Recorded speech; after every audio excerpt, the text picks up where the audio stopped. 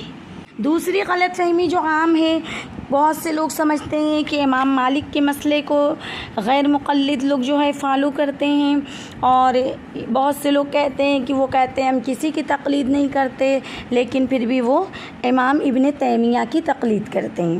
اس سلسلے میں ہم یہ بتانا چاہیں گے کہ وہ امام مالک کو بہت مانتے ہیں اور امام ابن تیمیہ کو بھی دل سے ان کی عزت کرتے ہیں، لیکن وہ جو ہے ڈائریکٹ سے قرآن سے اور صحیح حدیث سے سارے مسئلے جو ہے وہ ڈائریکٹ قرآن سے اور صحیح صحاح ستہ کی جو 6 کتابیں ہیں بڑی بڑی مستند حدیث کی، اس سے لیتے ہیں۔ زیادہ تر یہ لوگ بخاری اور صحیح مسلم اور ترمذی سے حدیثیں لیتے ہیں، مسئلے قرآن حدیث سے لیتے ہیں، اور تشریح کے لیے ابن تیمیہ، ابن قیم الجوزی اور البانی کی کتابیں دیکھتے ہیں۔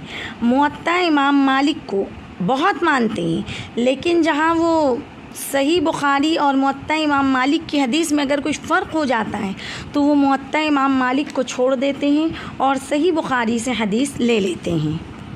بہرحال چاروں امام برحق ہیں، چاروں کا مسلک سچا ہے، اور سارے ہی امام برحق ہیں۔ جو بھی جس مسلک کو اپناتا ہے وہ حق پر ہے، کوئی گمراہی کا کوئی خطرہ نہیں، بلکہ سبھی حق پر ہیں۔ اللہ تعالی ہم سبھی کو قرآن و حدیث پر عمل کرنے کی سعادت بخشے، آمین۔